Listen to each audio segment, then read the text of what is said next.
இப்போ சென்னையில ரெண்டே பேருக்கு நடுவுல தான் போட்டி. ஒன்னு இஎம்ஐ, இன்னொன்னு ரெண்ட். வாடகை பணத்தை இஎம்ஐயா கட்டுங்க, சொந்த வீடு வாங்குங்க. Stepstone Viram phase 2 luxury 2 BHK apartments 79 lakhs. Porur Kattupakkam rented ஹவுஸ்னா உங்க ரெண்ட் அவங்க அசர்ட். ஓன் ஹவுஸ்னா உங்க இஎம்ஐ உங்க அசர்ட். For bookings call 8682089820. நம்ம செந்தில் பாலாஜி எங்க தான் போயிட்டாரு? அதுதான் முதல் கேள்வி. அப்போ சீக்கிரமா ஒரு பிடிபடுவாருன்னு தான் நினைக்கிறேன். திமுகவில் பல பேர் இருக்காங்க, காலங்காலமாக உசுரை கொடுத்த திமுககாரெலாம் இருக்காங்க. அதை பற்றிலாம் ஸ்டாலினுக்கு கவலை கிடையாது. அதிமுகலேருந்து யார் இங்கே திமுக வந்தாலும் அவங்களுக்கு வந்து அமைச்சர் பதவி, கட்சியில் முக்கியமான பதவியெலாம் கொடுத்து அழகு பார்ப்பார். அப்படி கொடுத்து தான் திமுக வந்து முட்டு சந்து கொண்டு போயிட்டாரு யாரே ஸ்டாலின். செந்தில் பாலாஜி போக்குவரத்துறை அமைச்சராக இருந்தார். வேலை வாங்கி தரேன் அப்படின்ற மாதிரி சொல்லி கோடி கணக்கில் ஆட்டையை போட்டு போயிட்டார். அதை தான் காசை வாங்கி ராபின்ஹுட் வேலை பார்ப்பாருன்னு சொன்னல, இந்த வேலையை தான் பார்த்துக்கிட்டு இருக்காரு. கவர்னரை போய் சந்திச்சிருக்காங்கன்ட்டு ஒரு நியூஸ் வந்துட்டு நான் கேள்விப்பட்டேன். என்ன பண்ணாங்க? திமுகவும் கவர்னர்கிட்ட போய் மனு கொடுக்குறாங்க, திமுகவும் போய் கவர்னர்கிட்ட போய் மனு கொடுக்குறாங்க.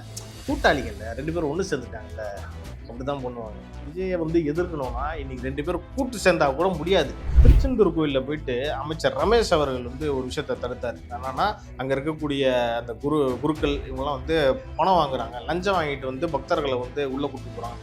அந்த வேலையில் கட்டிங் எல்லாமே வந்து முன்னாள் அமைச்சராக இருந்து அனிதா ராதாகிருஷ்ணனுக்கு போயிருக்கு. ஆட்சியெல்லாம் கலைக்க முடியாது, நல்லாட்சி நடந்துக்கிட்டு இருக்கு.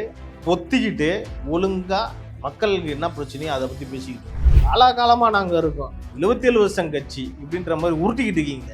உங்களுக்குலாம் அறிவு இருக்கு. தாவேகா எம்எல்ஏவை திமுக விலைக்கு வாங்குதா அப்படின்ற ஒரு கேள்விக்கு எம்எல்ஏவை யாருன்னு தெரியாது. ஆமா, உங்களுக்கு எல்லாமே தெரியும், அவங்களுக்கு அரசியலே தெரியாது, அப்புறம் எப்படி எம்எல்ஏ வந்து தள்ளுபடி அத்தனை பேரும் அல்லம்படி 6 முதல் 60% வரை ஆடி தள்ளுபடியுடன் சூப்பர் சரவணா ஸ்டோர்ஸ், சென்னை, மதுரை, கோவை.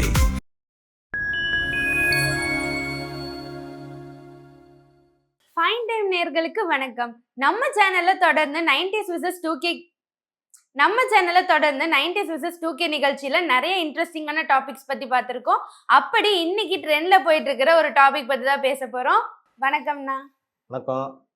நம்ம செந்தில் பாலாஜி எங்க தான் போயிட்டாரு? அதுதான் முதல் கேள்வி. ஜித்தன் படம் பார்த்துருக்கியா? பாத்திருக்கேன். அதுல கண்ணுக்கு தெரியாம மறைஞ்சிருவாரு ஜித்தன் ரமேஷ். இப்ப அந்த ரூபத்துல தான் செந்தில் பாலாஜி எங்கேயோ இருக்காரு. அப்படிதான் வந்து போலீஸ் கண்ணில் யார் கண்ணிலையுமே தென்பட மாட்டார். ஓகேயா? அப்போ சீக்கிரமா ஒரு பிடிபடுவாருன்னு தான் நினைக்கிறேன். அப்படி அவர் பேர்ல வந்துட்டு நிறைய ஊழல் கேஸும் இருக்கு இல்லையா? இப்படி அந்த காசை வச்சு அவங்க என்னதான் பண்ணுவாங்க? ராபின்ஹுட் கேள்விப்பட்டிருக்கியா? புரியல. ராபின்ஹுட் அதாவது இருக்கிறவங்கள்ட்ட எடுத்து இல்லாதவங்களுக்கு தூக்கிப்பாங்கள. தெரிஞ்சு ராபின்ஹுட் வேலையை தான் செந்தில் பாலாஜி பாக்குறாரு. உண்மையாவா? அப்படி பார்த்தா இப்ப எவ்வளவோ பேர் முன்ன வந்திருக்கணுமே. ஒரு பேச்சுக்கு சொன்னேன். ஏன்னா அவ்வளவு பெரிய தியாகியா ஒரு தியாகின்ற மாதிரி தான் செந்தில் பாலாஜியை வந்து முன்னாள் முதல்வர் ஸ்டாலின் வந்து தூக்கி கொண்டாடினாரு. எப்படின்னா, திமுகவில் பல பேர் இருக்காங்க, காலங்காலமா உசுரை கொடுத்த திமுககாரெல்லாம் இருக்காங்க. அதை பற்றிலாம் ஸ்டாலினுக்கு கவலை கிடையாது. அதிமுகலேருந்து யார் இங்கே திமுக வந்தாலும் அவங்களுக்கு வந்து அமைச்சர் பதவி, கட்சியில் முக்கியமான பதவியெல்லாம் கொடுத்து அழகு பார்ப்பார். அப்படி கொடுத்து தான் திமுக வந்து முட்டு சந்து கொண்டு போயிட்டாரு யாரே ஸ்டாலின். அதே ஸ்டாலின் வந்து கரூரில் அப்போ வந்து செந்தில் பாலாஜி அதிமுகவில் இருந்தார். இந்த நீங்கள் கேட்ட அந்த என்ன ஊழல் பண்ணி கேட்டேன், அப்படி என்ன தான் காசு என்ன வச்சு பண்ணுவார்னு கேட்டிங்களே, அதுக்கு நான் சொல்ல வரேன். கரூர் அதாவது செந்தில் பாலாஜி போக்குவரத்துறை அமைச்சராக இருந்தார் ஜெயலலிதா பீரியடில். அப்போ வந்து பல பேருக்கு வந்து வேலை வாங்கி தரேன் அப்படின்ற மாதிரி சொல்லி கோடி கணக்கில் ஆட்டையை போட்டு போயிட்டார். அதை தான் காசை வாங்கி ராபின்ஹுட் வேலை பார்ப்பாருன்னு சொன்னல, இந்த வேலையை தான் பார்த்துக்கிட்டு இருந்தார். பாவம், அவன் பொழைக்கிறதுக்கு எப்படியா காசு கொடுத்து வேலை வாங்கிக்கலான்னு பார்த்தோம். அதுவும் தப்பு தானா, இல்லைன்னு சொல்லு, தப்பு. ஆனால் அவங்ககிட்டையும் ஏமாத்திருக்காருன்னா எவ்வளோ பெரிய கேவலமானத்தனை, அயோக்கியத்தனை, கேவலமாக இல்லை. அதை தான் நான் ஸ்டாலின்கிட்ட போய் கேட்குறேன். கேவலமாக போய் கேட்டிங்களே கரூரில், நாங்கள் திமுக ஆட்சிக்கு வந்துச்சுன்னா அவர் மேலே நடவடிக்கை எடுப்போம்னு சொன்னீங்களே, அவரை போய் கட்சியில் கொடுத்து மின்சாரத்துறையை வாங்கி, அதுவும் இல்லாமல் டாஸ்மாக் துறையும் அவர்கிட்ட கொடுத்து 10 ரூபா பாலாஜின்னு பேர் வாங்கினதுக்கு காரணமே ஸ்டாலின் தான். ஏன்னா அங்கே வரைக்கும், ஏன்னா ஸ்டாலினும் அந்த ராபின்ஹுட் வேலையை பார்த்துருப்பாரு போல. அதாவது இருக்கிறட்டந்து எடுத்து இல்லாதவங்களுக்குலாம் கொடுக்குறாங்க. அது மொத்தம் திமுக ஆட்சி முன்னாடியாச்சும் வந்து ராபின்ஹுட் ஆட்சி, பெருந்தன்மையாச்சு, ரொம்ப பெருந்தன்மையாச்சு. பாவம், மக்கள் தான் வந்து அதை புரிஞ்சிக்காம விஜய்க்கு ஓட்டு போட்டுட்டாங்க. கேவலம். இந்த கேவலத்தெல்லாம் நம்ம இதுக்கு மேலே சொல்லி புரிய வைக்க முடியாது. இன்னமும் அவங்க திருந்தாமே இருக்கட்டும், விடுங்க. இப்போ இந்த தொடர்பு வந்துட்டு குதிரை பேரம் அந்த விஷயத்தை பத்தி தானே செந்தில் பாலாஜியை தேடிட்டு இருக்காங்க. அப்ப இது தொடர்ந்து வந்துட்டு ஏடிஎம்கேவும் டிஎம்கேவும் கவர்னரை போய் சந்திச்சிருக்காங்கன்ட்டு ஒரு நியூஸ் வந்துட்டு நான் கேள்விப்பட்டேன். என்ன பண்ணாங்க அவங்க போயிட்டு? ஏடிஎம்கே கவர்னர் பாக்குறாங்க, ஓகே. திமுக ஏன் கவர்னர் போகுது? நமக்கு தான் ஆட்டுக்கு தாடியும் நாட்டுக்கு கவர்னரும் வேணான்றது தானே இந்த திமுகவுடைய கொள்கையா இருக்கும். ஆமா. அப்புறம் எதுக்கு நீங்க போய் பார்த்தீங்க? சரி, ஓகே, பார்த்துட்டீங்க. அது எப்படி நீங்க சொல்லி வச்ச மாதிரி அதிமுகவும் கவர்னர்கிட்ட போய் மனு கொடுக்குறாங்க, திமுகவும் போய் கவர்னர்கிட்ட போய் மனு கொடுக்குறாங்க. கூட்டாளிகள்ல 2 பேரும் ஒன்று சேர்ந்துட்டாங்கல்ல, அப்படிதான் பண்ணுவாங்க. விஜயை வந்து எதிர்க்கணும்னா இன்னைக்கு 2 பேரும் கூட்டு சேர்ந்தா கூட முடியாது. அவ்வளோ ஸ்ட்ராங்கா போயிட்டு இருக்கு. அவ்வளவு ஸ்ட்ராங்கா போயிட்டு இருக்கு. அதாவது இப்ப 2 பேரும் கூட்டு சேர்ந்து முடிவு பண்ணிட்டாங்க. விஜய் வந்து நம்ம 2 பேரும் சேர்ந்தா கூட இனிமே வீழ்த்த முடியாது. சரி, இதையாச்சும் ட்ரை பண்ணி பார்ப்போமேன்ற அந்த கடைசி நம்பிக்கை. அதாவது இங்கிலீஷ்ல ஒரு ப்ராவர்ப் சொல்லுவாங்க, லாஸ்ட் நெயில் இந்த காஃபின்ட்டு. அதை தான் வந்து இன்னைக்கு 2 பேரும் வந்து ட்ரை பண்ணிட்டு இருக்காங்க. ஆனா என்ன நடந்தாலும் மக்கள் ஆட்சி நடந்துகிட்டு இருக்கு. எல்லாம் கொண்டாடுறாங்க இந்த ஆட்சியை. பல பேர் உண்மையிலேயே நல்லா இருக்குன்றாங்க. அரசு அலுவலகத்துக்கு போனீங்கன்னா லஞ்சம் ஊழல் எதுவுமே இல்லைன்ற மாதிரி புகழ்ந்து தள்ளுறாங்க. அப்படிப்பட்ட ஆட்சிக்கு இன்னைக்கு எதாவது பண்ணி சேட்டப் பண்ணி அதான் ஆட்சி கீச்சே கவுழ்கிற வேலையெல்லாம் பார்த்தீங்க. அறிவாலயத்தை வந்து என்ன ஆக்குவாங்கன்றது எனக்கு தெரியாது. என்ன வேணாலும் நடக்கலாம். பாப்போம். இப்போ நம்ம அனிதா ராதாகிருஷ்ணன் கூட வந்துட்டு ரீசெண்டா சொல்லியிருக்காங்க இல்லையா, என்னது காவல்துறையை வச்சு வந்துட்டு டிஎம்கேவை வீழ்த்த நினைக்கிறீங்க அப்படின்லாம். அவங்கள வீழ்த்துறதுக்கு காவல்துறை தான் வச்சு பிளான் பண்ணணும் அப்படின்னு ஏதாவது இருக்கா என்ன? இவர் என்ன தண்டி யாத்திரை போனாரா? அவரு யாத்திரையை தடுத்துட்டாங்க இவர் போலீஸாரை வச்சு. இவர் பெரிய தியாகி. இவர் என்ன இவரோட பின்புலம்லாம் நான் சொல்றேன். அதாவது இன்னைக்கு இப்போ ரீசெண்டாக திருச்செந்தூர் கோயிலில் போயிட்டு அமைச்சர் ரமேஷ் அவர்கள் வந்து ஒரு விஷயத்த தடுத்தார். என்னன்னா, அங்கே இருக்கக்கூடிய அந்த குருக்கள் இவங்கெல்லாம் வந்து பணம் வாங்குறாங்க, லஞ்சம் வாங்கிட்டு வந்து பக்தர்களை வந்து உள்ளே கூட்டு போகிறாங்கன்னாங்கல்ல, அந்த வேலையில் கட்டிங் எல்லாமே வந்து அமைச்சராக இருந்த முன்னாள் அமைச்சராக இருந்த அனிதா ராதாகிருஷ்ணனுக்கு போயிருக்கு. இவங்க வெளியிலலாம் வந்து ரொம்ப பெருசாக நாடகம்லாம் போடுவாங்க. என்னன்னா, திமுக வந்து ஆரியத்துக்கும் பார்ப்பனத்துக்கும் எதிரி அப்படின்ற மாதிரி ஒரு பிம்பத்தை கட்டமைப்பாங்க. நம்ம வந்து திராவிட கொள்கை, இந்த ஆரியத்தை நம்ம உள்ள விடக்கூடாது, பார்ப்பனியத்தை நம்ம ஒழிக்கணும் அப்படின்னு நினைப்பாங்க. பூராவும் ப்ராடு வேலை. அதாவது உள்ள காசு வாங்குறாங்கல்ல, அதுல பாதி காசு இவருக்கு தான் போகுது கட்டிங்க. அங்க எல்லாத்துக்கும் லஞ்சத்துல பாதி காசு அமைச்சருக்கு, யாரு முன்னாள் அமைச்சராக இருந்தா அனிதா ராதாகிருஷ்ணனுக்கு போகுது. அது மட்டும் கிடையாது, கட்ட பஞ்சாயத்து, அங்க லாட்ஜ்லாம் இருக்குது. திருச்செந்தூர் கோயில்னாலே தெரியும், எல்லாம் டூரிஸ்ட்லாம் வருவாங்க. தமிழ்நாடு மட்டும் இல்ல, இந்தியாவில் இருக்க பல பகுதியிலேருந்து வராங்கல்ல, அங்கே இருக்கவங்க லாட்ஜெலாம் நடத்துகிறான். சொல்கிறது தான் ரேட்டு. ஒரு நாளைக்கு மிஞ்சி போனால் ஒரு 500 ரூபா இருக்குமா? அவன் என்ன பண்ணுவான், லாட்ஜுக்காரன் ஒரு 1500 ரூபா 2000 ரூபா சொல்கிறான்னு வை. அதுலேயும் பாதி அமைச்சர் அனிதா முன்னாள் அமைச்சராக இருந்தால் அனிதா ராதாகிருஷ்ணனுக்கு போகுது. ஸோ இப்படியெல்லாம் வந்து கேவலமாக சப்போர்ட் பண்ணுறப்ப ஓட்டு யாருக்கு போடுவாங்க? ஓகே, இப்படியெல்லாம் நமக்கு சப்போர்ட் பண்ணுறாரு, அதனால் நம்ம அனிதா ராதாகிருஷ்ணனுக்கு நம்ம சப்போர்ட் கொடுப்போம். எல்லாருமே அப்படி கிடையாது, சில பேர். அந்த சில பேர்னால தான் இந்த மனுஷன் அனிதா ராதாகிருஷ்ணன் ஜெயிச்சுக்கிட்டு இருக்காரு. இப்போ அவருடைய வண்டவாளம் தண்டவாளம்லாம் தெரிஞ்சு போச்சு. இனிமேல் இவருக்கு வந்து ரிவீட்டு கன்ஃபார்ம் ஆயிரும். அது மட்டும் இல்லாமல் இவனே இவர் பெரிய இவர் முதலமைச்சரை போயிட்டு அவனே அறிவு இருக்கா இல்லையா? நம்ம கேட்க தோணுமா தோணாதா? ஒரு முதலமைச்சராக இருக்கீங்க, இருந்தவரை போயிட்டு இப்படி ஏன் ஸ்டாலினை போய் சொல்லுங்களேன். அதிமுகவில் இருந்தீங்களா நீங்கள்? அப்போ வந்து கலைஞர் கருணாநிதி போய் சொல்லியிருப்பீங்களா நீங்கள்? நம்ம சொல்லக்கூடாது, இருந்தாலும் நீ சொல்லி தான் பாரு, ரெண்டாக்கியிருப்பாங்க. ஸோ அந்த திமுர்லலாம் ஆடக்கூடாது அனிதா, இந்த திமுர்லலாம் ஆடக்கூடாது. மொத்தமாக க்ளோஸ் ஆயிரும். திருச்செந்தூரில் உங்கள் கதை க்ளோஸ் ஆயிரும். அடக்கி வாசிக்கணும். ஓகே, இதான் நம்ம ஒரு எச்சரிக்கையாக சொல்லிடலாம். ஓகே, இது தொடர்ந்து நம்ம அமைச்சர் ஸ்ரீநாத் அவர்கள் கூட வந்துட்டு ஒரு விஷயம் சொல்லியிருக்காரு, ஆட்சியை கலைக்க நீங்க எவ்வளவு வேணா ட்ரை பண்ணுங்க, நாங்க அதை வந்துட்டு எதிர்கொள்வோம் அப்படின்ட்டு. இது நீங்க எப்படி பாக்குறீங்க?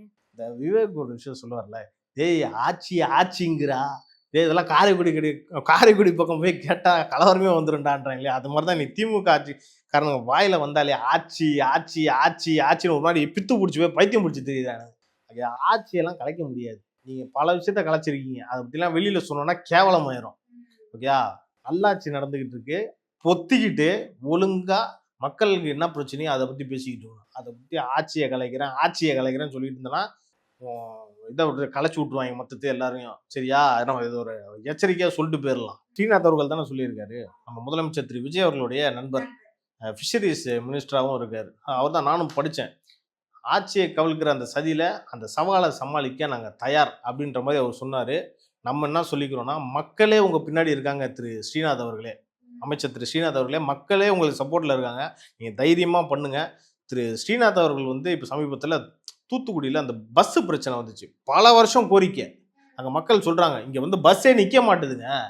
அதை சொன்னால் வந்து அந்த கனிமொழிகிட்ட வர சொல்லியிருக்காங்க. அந்த மக்கள் சொல்லியிருக்காங்க, என்னன்னா, நாங்கள் முதலமைச்சராக இல்லையே, எங்கள் முதலமைச்சர் சொல்லியிருக்கலாமே.